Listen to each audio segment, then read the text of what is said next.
제가 오늘 준비한 강연의 제목은 나랑 소행성 가볼래입니다. 자, 제가 제대로 해드려야겠죠? 똑똑또독똑 나랑 소행성 가볼래? 네. 여러분들 어떻게 반응이 좀 싸늘해서 좀 썰렁하네요. 네. 제가 오늘 이렇게 강연 제목을 준비한 이유는 저와 함께 소행성에 함께 갈 친구들을 모집하기 위해서입니다. 그래서 여러분들 중에 누군가는 저와 함께 언젠가 소행성에 같이 가주시길 기대하면서 오늘 강연을 시작해 보도록 하겠습니다. 네, 저는 항상 강연을 할 때 이 질문으로 시작을 합니다. 여러분 우주 좋아하시나요? 네, 어떠세요? 여러분 동그라미 해주세요. 아니면 X 해주셔도 돼요. 자, 네, 좋습니다.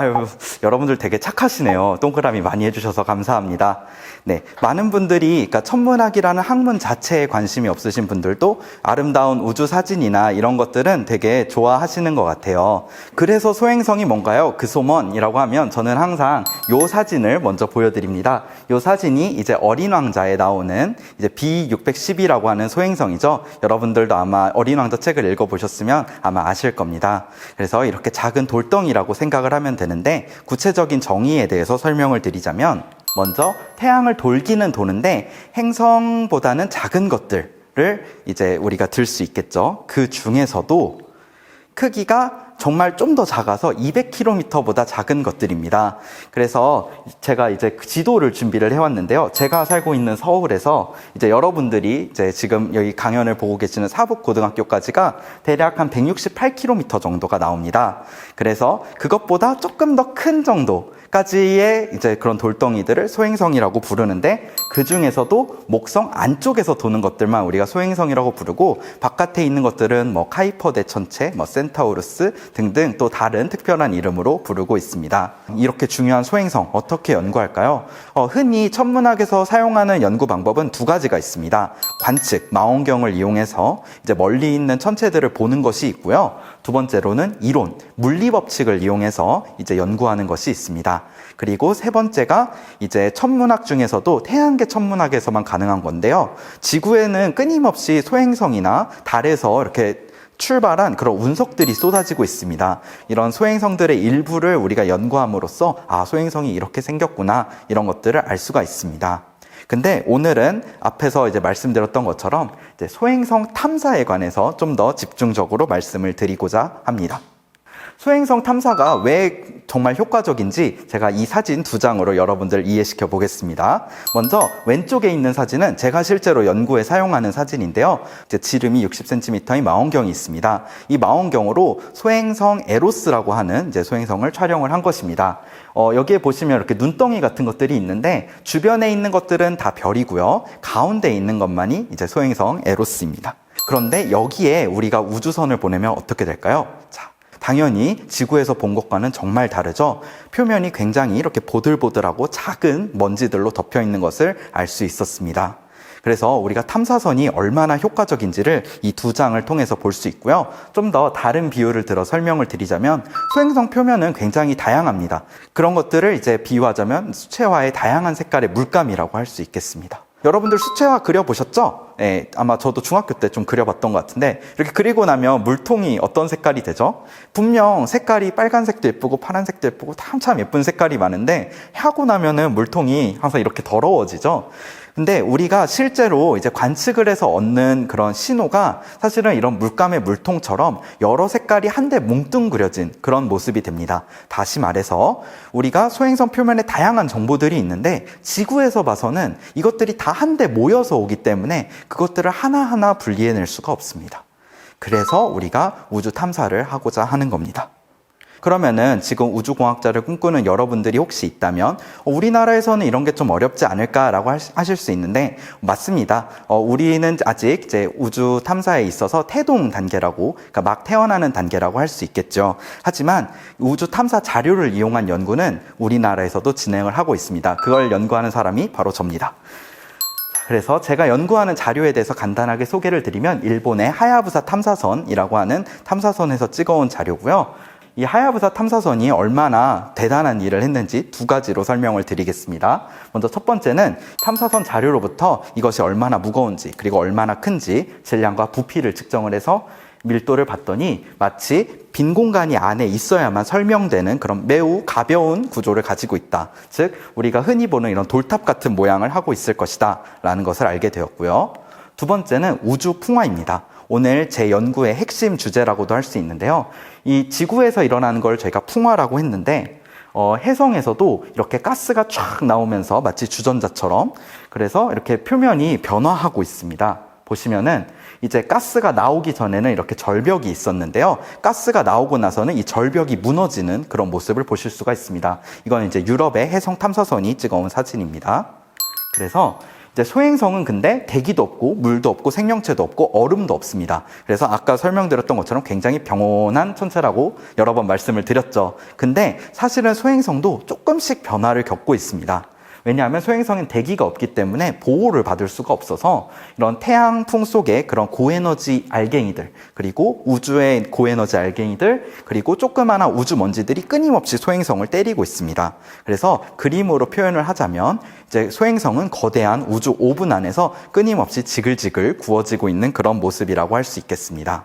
오랫동안 이제 천문학을 이제 공부를 하면서 좀 느꼈던 것들을 짧게 말씀을 드리면, 우리나라의 태양계 연구자들 정말 대단하신 분들이 많고, 이제 전 세계의 연구자들과 거의 정말 이제 동등하게 정말 열심히 협업을 하고 있습니다. 게다가 우리나라에서도 지금 첫 소행성 탐사를 계획 중에 있습니다. 어떤 일인가 하냐면 소행성 아포피스를 탐사하는 건데요. 아포피스가 소행성 이름입니다. 그래서 2029년 4월에 이 소행성이 지구에 초근접합니다. 3,500분의 1 확률로 지구와 충돌할 확률도 있습니다. 그래서 조심하시고, 네, 그래서 6,500년에 한 번 있는 현상입니다. 보시면은 이 파란색 점들이 뭐 다른 것들이 아니고 지구를 돌고 있는 인공위성들입니다. 그래서 인공위성들보다도 더 가까이 이렇게 300m 크기의 거대한 소행성이 접근하는 건 정말 드물고 희귀한 일입니다. 그러면은 이제 이 소행성이 지구에 가까이 오면 어떻게 될까요? 네, 지구에 가까이 오게 되면, 네, 저도 해드릴게요. 자, 지구에 근접을 하게 되면 이 지구는 소행성에 비해서 훨씬 크고 무겁기 때문에, 네, 이 소행성이 이렇게 쭉 늘어나게 됩니다. 이렇게 되면은 소행성 표면이 바뀌면서 산사태나 이런 이제 표면의 변화가 일어나게 되는데, 그런 것들을 연구하기에 정말로 이제 환상적인 기회가 아닐 수 없습니다. 그래서 우리나라는 지금 현재 소행성 탐사를 이렇게 계획 중에 있습니다. 저는 오늘 이렇게 강연을 이제 오게 된 이유가, 여러분들 정말 저와 같이 소행성 가줄 분들을 모집하기 위해서, 네, 여러분들이 직접 천문학자가 되거나 우주공학자가 되지 않아도 좋습니다. 하지만 언젠가 여러분들이 정말 성인이 돼서 사회에 나갔을 때, 그치, 옛날에 이런 강연을 들었는데 소행성 탐사가 생각보다 중요한 것 같아 라고 느껴주시기만 해도, 그리고 혹시 조금 더 나아가서 이거 하면 좋겠다 라고 한마디라도 해주시면, 네, 저희가 좀 더 힘을 내서 여러분들께 더 재미있는 이야기들을 많이 드릴 수 있을 것 같습니다. 1번 문제는 좀 상식적인 문제예요. 공룡의 멸종을 초래한 소행성의 크기는? 자, 답변을 아시는 분은 적어서 올려주세요. 네, 저희 일반 2조가, 잠깐만요. 제가 가까이 볼게요. 네. 일반 2조에, 예, 유연승님. 네, 유연승님이 10km라고, 네, 이제 말씀을 해주셨네요. 네, 정답입니다. 10km고요. 자, 소행성에서 일어나는 표면을 붉고 어둡게 만드는 이 현상. 제가 정말 중요하다고 여러 번 말씀드렸죠? 일반 6조가 정답입니다. 네, 풍화는 지구에서도 일어나는 거고요. 이제 다양한 행성에서도 일어나는 거지만 제가 오늘 설명한 소행성에서 일어나는 것은 우주 풍화입니다. 네, 그래서 일반 6조 학생이 정답입니다. 마지막 문제입니다. 2029년 지구에 초근접하는 현재 한국에서 탐사를 계획 중인 소행성의 이름은 뭘까요? 자, 일반 1조의 고수정 학생이 사이키 아닌데, 사이키가 아닙니다. 사이키는 미국에서 보내려고 하는 거고요. 자, 뭘까요? 정답은 4글자인데요.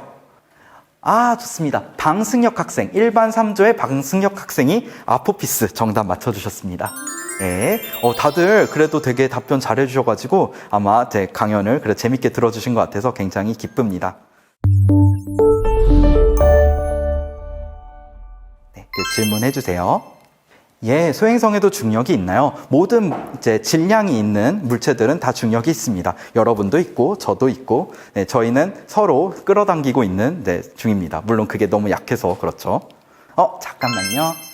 목성 밖을 돌고 있는 천체는 네, 다양한 천체들이 있는데요. 예를 들어서 이제 그 해왕성 바깥에 있는 명왕성을 포함한 그런 천체들은 우리가 이제 카이퍼대 천체라고 부르는데요. 그런 얼음 덩어리들 굉장히 크고 정말 걔네들은 이렇게 잔잔한 그런 물체들이 있고 또 그 안쪽으로 들어온 것들을 이제 센타우루스 천체라고 부르고요. 또 바깥에는 오르트 구름도 있습니다. 그리고 한국에서 보낸 탐사선은 없을까요? 네, 올해인가요? 올해 이제 발사 예정인 달 탐사선이 있습니다. 저희가 드디어 처음으로 이제 지구의 이제 인공위성을 이제 제외하고 처음으로 탐사선을 이제 보냅니다. KPLO라고 해서 이제 달을 한 바퀴 이렇게 도는 그런 이제 탐사선을 보낼 예정입니다. 오늘 멘토링을 하면서 제 연구에 대해서도 소개하고 저희 분야에 대해서도 소개할 수 있어서 굉장히 뿌듯하고 저 자신에게도 유익한 시간이었고요. 이렇게 멀리 있어서 보지 못하는 친구들을 이렇게 온라인으로나마 만날 수 있어서 좋았다고 생각했습니다. 앞으로는 이제 오프라인에서도 이렇게 소외 지역 학생들을 찾아갈 수 있는 그런 기회가 있다면 앞으로도 또 참여하고 싶습니다. 감사합니다.